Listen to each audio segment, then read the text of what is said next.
नशा एक ऐसी बुराई है जो व्यक्ति को धीरे धीरे अपनी लत का शिकार बना लेती है। जब ये लत चरम सीमा पर पहुंच जाती है तो इस दौरान उसके परिजन उसे इस दलदल से निकालने के लिए हर संभव प्रयास करते हैं, लेकिन वह नशे की जाल में फंसता चला जाता है। कुछ ऐसे ही हालात से बाहर उभर कर आए हुए हैं संगरूर पंजाब के रहने वाले रसपाल सिंह जी।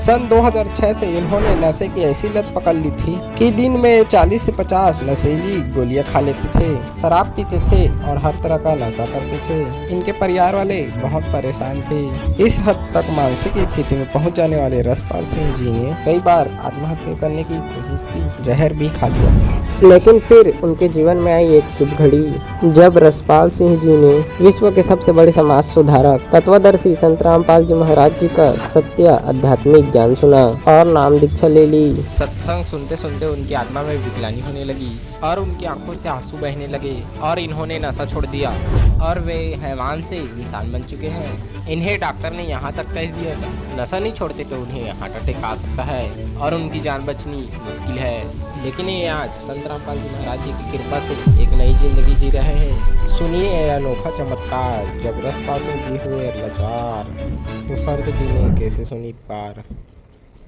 नमस्कार सर। सर क्या नाम है आपका? सर मेरा नाम है रसपाल सिंह कुमार।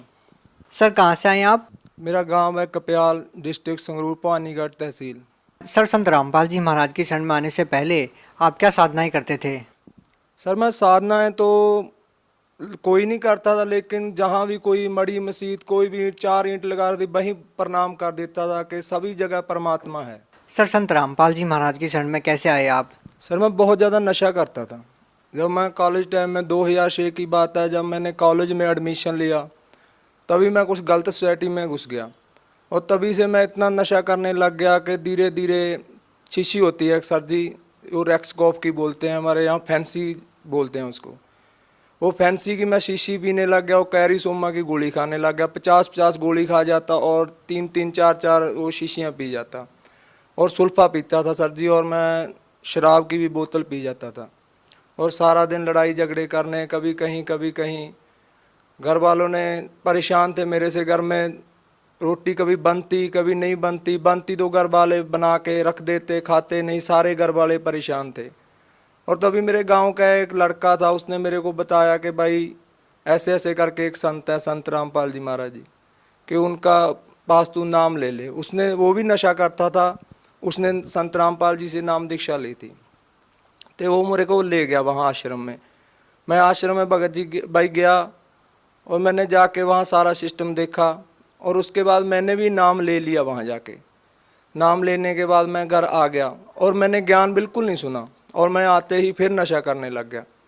और फिर वो मेरे गांव वाला जो लड़का था उसने मेरे को एक मेमोरी कार्ड दिला दिया वहाँ से आश्रम में से, और वो बोला कि भाई इस सत्संग को सुना कर। और भैया मैं वहाँ नशा कर लेता, पूरा शीशी पी लेता, सुल्फा पी लेता और शराब भी पी लेता, सिगरेट बीड़ी पीता और सारा दिन लीड लगा के सत्संग सुनता रहता।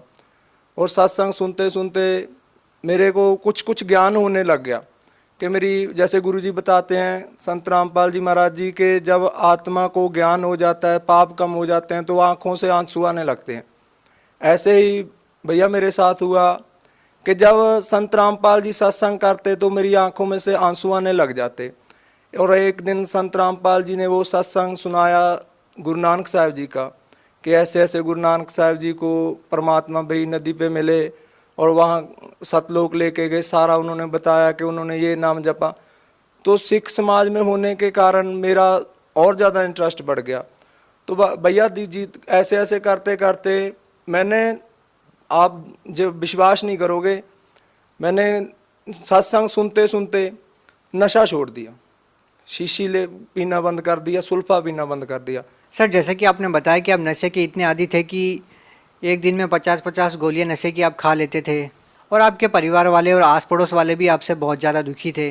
तो सर जब आप संत रामपाल जी महाराज की शरण में आए तो सर उसके बाद आपके जीवन में क्या परिवर्तन आया, क्या आपके अनुभव रहे? परिवर्तन जो आया, ये पहले तो मेरे को यकीन ही नहीं था, क्योंकि मैंने 4 महीने जनरेशन केयर सेंटर है अपने हमारे यहाँ पटियाला में, मैंने वहाँ 4 महीने मेरे घर वालों ने नशा छोड़ने के लिए वहाँ छोड़ के रखा मेरे को, और मैं उन्हीं की गाड़ी लेके भाग आया और आते ही फिर मैंने नशा करना शुरू कर दिया। और मेरे को ऐसा था भैया कि कोई भी ऐसी ताकत नहीं कि ये नशा छुड़वा दे, और मैं छोड़ना भी चाहता था।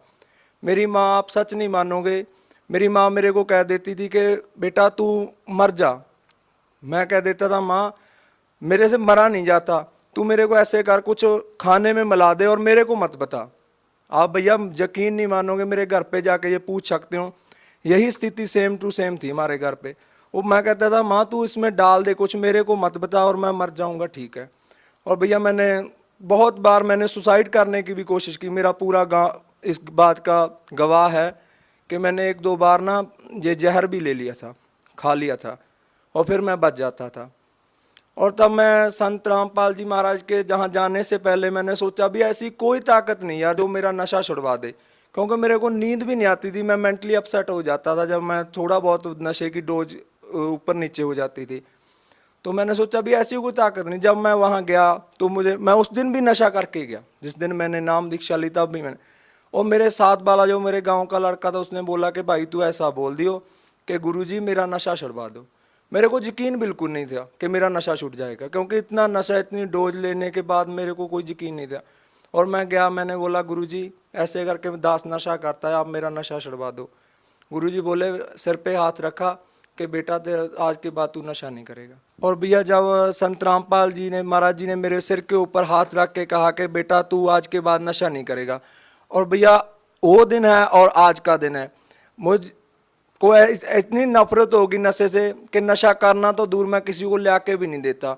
और जो गांव वाले, मेरी गली मोहल्ले के लोग थे जो मेरे से बात करना भी पसंद नहीं करते थे, और आज मेरे से वो हंस हंस के बोलते हैं कि भैया तू आदमी बंदा बन गया, तू हमारे गांव में कहते हैं कि ये बंदा बन गया, अब कहते हैं कि तू बंदा बन गया यार, पहले तू इंसान नहीं था, एक हैवान था। सर और क्या लाभ मिले आपको संत रामपाल जी महाराज से नाम दीक्षा लेने के बाद? सर जी इससे बड़ा लाभ क्या हो सकता है। एक जिसे जो मरा हुआ आदमी, हमारे, आप मेरा नंबर नोट कर लो, मेरे गांव में जाके पूछ लो, मेरे गांव वाले ये कहते थे कि ये आदमी नहीं बचेगा, कुछ भी कर ले कोई। दुनिया के लिए इससे ज़्यादा बड़ी मिसाल क्या हो सकती है कि एक नशेड़ी को नशा छोड़ना सबसे बड़ी, जो भी मेडिकल नशा, कोई भी ऐसा डॉक्टर नहीं था। मेरे घर वालों ने मेरे को डॉक्टरों को भी दिखाया, वो डॉक्टर कहते थे, अपनी बात बता रहा हूँ हकीकत में, कि वो कहते थे कि भैया इसका पता क्या करो, आप इसको थोड़ी सी अफीम दो और शाम को इसको इंग्लिश का दिया दो, दारू का एक दिया दो, अगर ये नहीं, इतना नशा नहीं लेगा तो इसको अटैक आ जाएगा। आज मैं देख लो अपना सारा खेती का काम करता हूँ, कुछ अपनी ज़मीन है, कुछ मैं ठेके पे ले लेता हूँ, कम से कम 60-70 बीघा की खेती कर रहा हूँ। जबकि वो कहते थे कि ये बच ही नहीं पाएगा, इसको अटैक आ जाएगा यदि इसने नशा छोड़ दिया। इससे बड़ा लाभ क्या होगा। और मेरे माता पिता आज भी कहते हैं कि यदि वो आपके गुरुजी संत रामपाल जी महाराज जी आपके ऊपर दया ना करते तो 2 महीने भी नहीं जी सकता था। सर जैसा कि संत रामपाल जी महाराज ने आपको बहुत सारे लाभ दिए, आपने बताया कि आपका नशा नहीं छूट पा रहा था, आपके घर वालों ने तरह तरह के ट्रीटमेंट भी आपको दिए, लेकिन उसके बावजूद भी आप नशा नहीं छोड़ पा रहे थे और संत रामपाल जी महाराज ने आपका वो नशा छुड़वा दिया। तो सर आज वही संत जेल के अंदर है और उनके ऊपर बहुत सारे आरोप लगे हैं, तो सर क्या कहना चाहते हैं आप? देखो ये जिस भी इंसान ने, भैया जिस भी इंसान ने सच बोला है, चाहे वो संत है चाहे वो एक आम इंसान है, उसको सजा मिली है। ये लोक ही ऐसा है। अब मैं अपनी मिसाल देता हूँ, संत रामपाल जी एक संत हैं, सच्चे संत हैं, वो खुद परमात्मा हैं। कबीर साहब उन्होंने एक सच बोला है, सभी धर्म ग्रंथों को खोल खोल के बता दिया कि परमात्मा निराकार नहीं साकार है, परमात्मा दुख काट सकता है। जबकि आज तक के जितने भी सभी धर्मों के धर्मगुरु थे वो बताते थे कि परमात्मा दुख नहीं काट सकता, परमात्मा निराकार है। जब ये सच्चाई उनके सामने आ गई, उनकी दुकानदारी बंद होगी, जो उन्होंने दुकानें लगाए, उनके शिष्य उनसे पूछेंगे लाजमी कि यार आप तो निराकार बताते हो, परमात्मा हमारे ग्रंथों में साकार है। इसीलिए उनके सामने सच्चाई आने से पहले ही उन्होंने इस सच्चाई को दबाना चाहा, लेकिन सच्चाई को कभी दबाया नहीं जा सकता। हाँ कुछ समय उन्होंने दबा तो लिया लेकिन मिटाया नहीं जा सकता। सर जैसा कि आज की जो नौजवान पीढ़ी है, खासकर सर हम पंजाब की बात करना चाहते हैं जहां नशा चरम सीमा पर है, तो सर आज के युवा लोगों को आप क्या कहना चाहते हैं? मैं आज की युवा पीढ़ी को यही संदेश देना चाहता हूं कि भैया कोई ताकत नहीं जो आपका नशा छुड़वा देगी। कोई भी, आप कहीं भी चले जाओ, किसी डॉक्टर के पास, किसी भी पीर के पास, किसी भी सियाने के पास, किसी के पास भी चले जाओ, क्योंकि जितना भैया पैसा मैं नशे में बर्बाद करता था, उतने ही पैसे मेरे घर वालों ने इन सियानों में, इन पीरों में खराब कर दिए। तो किसी का कुछ भी नहीं हुआ।